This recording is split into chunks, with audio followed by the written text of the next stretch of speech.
Sir 4টা room আছে, বাড়িতে কোনো পুরুষ মানুষ নেই, শুধু মহিলারা, যথেষ্ট মাল সামানও আছে। বাড়ি খালি করতে কতক্ষণ সময় লাগবে? 1 ঘন্টা স্যার। আপনারা কারা? হুট করে ঘরের মধ্যে ঢুকে পড়ছেন, কে ঢুকতে দিছে আপনাদেরকে? সবুজ, আই সবুজ, আপনার সাহস তো কম না? আপনি আমার বেডরুমে ঢুকছেন কোন সাহসে? কে বাড়িতে ঢুকতে দিছে? দেখুন, বাড়িটি খালি করতে হবে। বাড়ি খালি করতে হবে মানে? কোন বাড়ি খালি করতে হবে? এই বাড়ি এটা আমাদের বাড়ি, আমরা কেন খালি করব? না, এই বাড়িটি হচ্ছে পিনাক সাহেবের। পিনাক সাহেবটা আবার কে? দেখেন, আমার মনে হয় কোথাও ভুল হইতেছে। ঠিক আছে, আপনারা ভুল অ্যাড্রেসে আসছেন, আপনি অ্যাড্রেসটা ঠিক করে দেখেন। এই বাড়ি নাম্বার 13/2 না? হ্যাঁ আপনার father in law Abdul Mukim না? হ্যাঁ। ঠিক আছে, আমরা ঠিক জায়গায় এসেছি। মানে বুঝতেছি না আপনার। মানে হচ্ছে আপনার শ্বশুর এ বাড়িটি এতদিন জবরদখল করে রেখেছিল, আমরা এসেছি এ বাড়ির পজিশন বুঝে নিতে। আপনার কাছে কোনো প্রমাণ আছে? একথা তো আমিও বলতে পারি। আপনাদের হাতে কি প্রমাণ আছে? অবশ্যই আমাদের কাছে প্রমাণ আছে, আমাদের কাছে পেপারস আছে। আমাদের কাছেও পেপারস আছে। আরে কি সমস্যা আপনার? তখন থেকে কথার উপর কথা বলেই যাইতেছেন। আমি যতবার বলতেছি এটা আমাদের বাড়ি আমাদের বাড়ি, আপনি বলতেছেন কার বাড়ি কার বাড়ি। মইনুদ্দিন, ঝামেলা দ্রুত শেষ করো, আমি বেশিক্ষণ অপেক্ষা করতে পারবো না। দেখুন, আপনাদেরকে 1 ঘন্টা সময় দিচ্ছি। 1 ঘন্টার মধ্যে আপনারা আপনাদের জিনিসপত্র নিয়ে এ বাড়ি খালি করুন, যান। ভাবি, ওদের সাথে কথা বলে কোনো লাভ নাই। তুমি ভাইজানকে ফোন দাও, আমি আনোয়ারকে ফোন দিতেছি। আচ্ছা শোনেন, বাসায় কোনো পুরুষ মানুষ নাই, আপনারা বাইরে গিয়ে অপেক্ষা করেন। আপনাদেরকে 1 ঘন্টা সময় দেওয়া হয়েছে, 1 ঘন্টার মধ্যে বাড়ি খালি করবেন প্লিজ। অসহ্য তো।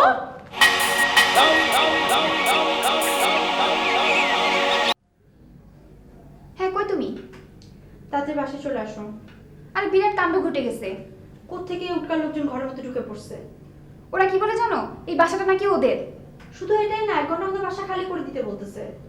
আরে হ্যাঁ, ওরা তো আবার রুমে পর্যন্ত ঢুকে গেছিল। তুমি তাড়াতাড়ি বাসায় এসো প্লিজ। তুমি যেখানে আসো তাড়াতাড়ি বাসায় আসো, ঘরে কোনো পুরুষ মানুষ নাই, অঘটন ঘটার আগে তাড়াতাড়ি চলে আসো। কি পিনাক সাহেব নাকি জানি না। পিনাক টিনাক কি বলছে আমার এত মনে নাই। আচ্ছা ঠিক আছে। আচ্ছা ঠিক আছে। রিমু, এই, রিমু, এসব কি কি বলতেছো? জ্যোতি, এসব আমি কি শুনতেছি? কি হয়েছে? আমার কিছু লোক বাসার মধ্যে ঢুকে গেছে।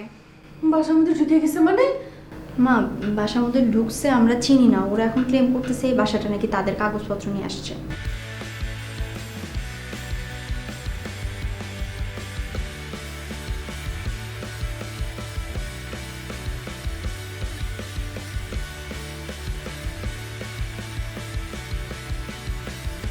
কি সমস্যা? এই বাড়িতে কি চান? কোন সমস্যা? ওই আমি আপনারা জিজ্ঞেস করছেন, আপনার কথা কইতেছেন কেন? হ্যাঁ, এই, আপনি কথা বলছেন কেন? আপনার বড় ভাই কথা বলতেছে না? হ্যাঁ, আমি আপনি আমার দিকে তাকে কথা বলেন। কি সমস্যা? কি এই বাসায় কি চান? সমস্যা তো আমাদের না, সমস্যা আপনাদের। আমাদের সমস্যা মানে? নির্ধারিত সময়ের মধ্যে এবারে আপনাদেরকে খালি করতে বলা হয়েছে, আপনারা খালি করবেন ব্যাস। ওই মেয়ে, এটা কি মগের মুল্লুক নাকি? আমার বাড়ি আমরা চান মানে? মগের মূল্য এতদিন ছিল, সেটা এখন শুধরাতে আসছি। কি করতে চান খুলে বলেন। এ বাড়ি অবৈধ, এ বাড়িতে আপনি অবৈধভাবে আছেন। বাড়ি অবৈধ মানে? আমি নিজের হাতে বাড়ি বানালাম, আপনি কোন বাড়ি অবৈধ? স্বীকার করলাম, এ বাড়ি আপনি বানাইছেন, এক্স্যাক্টলি। কিন্তু এই বাড়ির জমির প্রকৃত মালিক হচ্ছে আমার স্যার। আপনি অন্যের জমির মধ্যে আপনি বাড়ি বানায়া অবৈধভাবে থাকতেছেন। ফাইজলামি করেন না? ফাইজলামি করতে আসছেন এদিকে? এই জমির প্রকৃত মালিক আপনার স্যার। কতদিন ধরে থাকেন এই জায়গায়? আমার বাড়িতে আমি কতদিন থাকি এটা কি আপনারই কইতে হবে নাকি? না বলেন না, কতদিন ধরে থাকেন? বছরখানে। কেন? তার আগের হিস্ট্রি কি জানেন আপনি? ওই আমি আপনি আমাকে হিস্ট্রি শেখান। আপনাকে হিস্ট্রি শিখাইতে আসি নাই। এ বাড়িতে আপনি অবৈধভাবে আছেন, আরেকজনের জমির উপরে আপনি বাড়ি বানা অবৈধভাবে আছেন, সেটা আপনার মনে করা দিচ্ছে, আর কিছু না। আপনি কথা বলছেন। আপনি বলেন ওই, আমরা চুপ। আমরা বাড়ি দখল করতে। বাড়ি দখল না, আমার জমি দখল করে আপনারা বাড়ি অলরেডি করে ফেলছেন এখানে। ওই বেটা একদম বহুত দেখছি, বুঝছো? বাড়িতে ঢুকিয়া বাড়ি দখল করে তারপরে একদম টেংলি ভাইঙ্গা অভদ্র ভাষায় কথা বলেন, অভদ্র কিন্তু আমরা হইতে পারি। এই আমার কথা শুনেন, বাইর করো। আমার কথা শুনেন, ভদ্র ব্যবহার করেন, অভদ্র বাইরে কিন্তু আমরা হইতে পারি। এই, বাইরে তো রাস্তা থেকে আমার দলিলটা তো দলিলটা খুঁজে পাইতেছি না। দলিল খুঁজে পাইতেছিল মানে? কই রাখছো? রাখছিলাম তো যত্ন করেই, এখন খুঁজে পাইতেছি না। তুমি বারবার খুঁজছো, আবার খুঁজো। বারবার খুঁজছি। কি কইতেছে এগুলা? ওরা তো এখন বাসা দখল করে ফেলাইবো। তো কি করবো, সারা ঘরেই তো খুঁজছি, কিন্তু কোথাও পাইতেছি না। আম্মা, আমার তাড়াতাড়ি দড়িটা দেন না, ওরা তো চিল্লাপাল্লা করতেছে। আম্মা দলিল হারায় ফেলাইছে। কি বলো মা? কি বলতেছে আপনার ছেলে? দলিল খুঁজে পাইতেছি না। আল্লাহ, আম্মা এত ইম্পর্টেন্ট একটা জিনিস আপনি দেখেন এখানে ওখানে কোথাও রাখছেন মনে হয়। আপনি এমন জায়গায় হয়তো বা রাখছেন যেখানে আপনার মনে পড়তেছেন, একটু মনে করে দেখেন, একটু চিন্তা করে দেখেন। আমি খুব যত্ন করে রাখছি, আমি সারা ঘর খুঁজছি, কোথাও পাইতেছি না। আপা কোনো ব্যাংকে ট্যাঙ্কে রেখে যায় নাই তো জমি? না না, আমার কাছেই রাখছে। আমার দলিলটা দাও। কি হইছে, চুপচাপ কেন? দলিল দাও। দলিল খুঁজে পাইতেছি না। খুঁজে পাইতেছি না মানে কি বলতেছো তুমি এসব? আস্তে। কি খুঁজে পাইতেছি না। আমার একটা গুরুত্বপূর্ণ দলিল তুমি খুঁজে পাইতেছো না, এটা কি বলতেছো তুমি? আমি তো যত্ন করে রাখছিলাম, কোথাও খুঁজে পাইতেছি না। এখন কি হবে? কি আর হইব? ওই যে সুটকেস গুছায় তারপর চলে যেতে হইব। আস্তে। এই শুনো, আজারে চিল্লাচিল্লি করে লাভ নেই, আমি থানাতে ফোন দিতেছি। আর তুমি থানায় ফোন দিতেছো কেন? পুলিশ এসে তো ফার্স্টে জানতে যাবে দলিল কই। দলিলেরটা আমি জানি না, আগে থানায় ফোন দিয়ে দেখি কি হয়। তুমি আমি ফোন দিতেছি। আচ্ছা তোমরা কি একটা জিনিসের গুরুত্ব বুঝো না? কি ব্যাপার কার চাই? আমি মুকিম সাহেবের স্ত্রীর সঙ্গে দেখা করতে চাই। এবার সাথে দুইজন মুকিম, একজন হলিকে বদরুল মুকিম আর একজন আনোয়ার মুকিম। আপনি কোন মুকিমের স্ত্রীর সাথে দেখা করবেন? না না, আমি ওনার মায়ের সঙ্গে দেখা করতে চাই। আপনি আসছেন কোথা থেকে? আমি আসছি টাঙ্গাইল থেকে। কি ব্যাপারে আসছেন? আমার স্যার রহিম সাহেব একটা খাম দিয়েছেন, বলেছেন আমি যেন খামটা ওনার হাতে পৌঁছে দিই।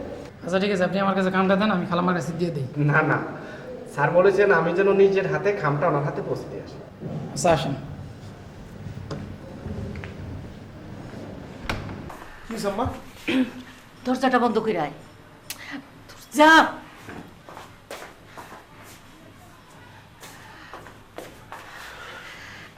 শোন, আগামী 15 দিন তুই একটা এতিমখানায় 2 বেলা কইরা গরুর মাংস দিয়ে ভাত খাওয়াবি।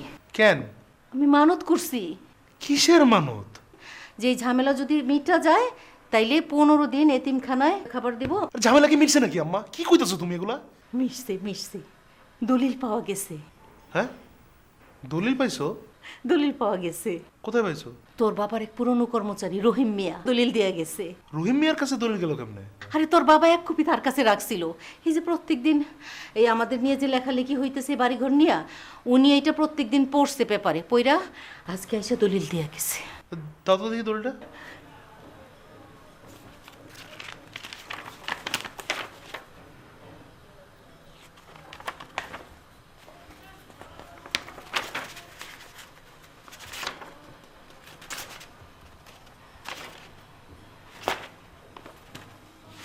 বাবা, কোনো ঝামেলা আছে?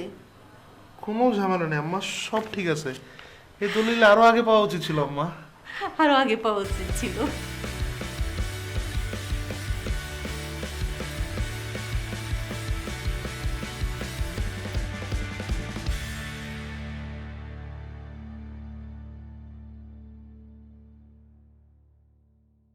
সমস্যা আমার না, সমস্যা এখন তোর হবে।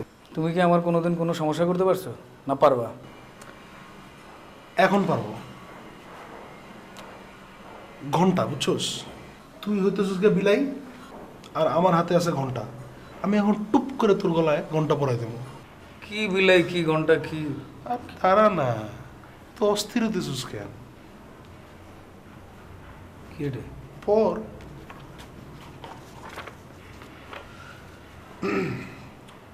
আমি জনাব আব্দুল মুকিম সম্পূর্ণ জ্ঞানে সুস্থ মস্তিষ্কে আমার বড় পুত্র জনাব বদরুল মুকিমকে আমার সকল স্থাবর অস্থাবর সম্পত্তি লিখিয়া দিলাম, এবং ইহাও উল্লেখ থাকে যে আমার বড় পুত্র জনাব বদরুল মুকিম যদি মনে করেন যে তার ছোট ভাই আনোয়ার মুকিমকে সম্পত্তি দেওয়ার সময় হইয়াছে, তাহলেই তিনি এই সম্পত্তির অংশ পাইতে পারেন।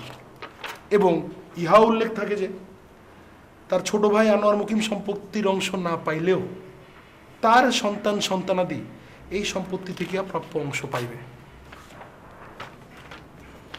এটা তো ভুয়ো হইতে পারে, জালও হইতে পারে, তোমার উপরে তো কোনো বিশ্বাস নেই। ধরো, আপনার যদি কোনো সন্দেহ থাকে আপনি সোজা যাইয়া বাম দিকে আমাদের আম্মাজানের রুম আছে, আপনার সকল প্রশ্নের উত্তর আপনি সেখানে পাই যাবেন।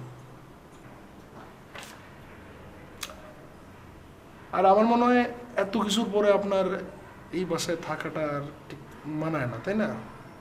তবে এটাও ঠিক, আমরা এখন একটা ঝামেলায় আছি, আগে ঝামেলাটা মিটাই, ওরে বিদায় করি, তারপর আপনার কি করতে হবে এটা আপনিই জানান।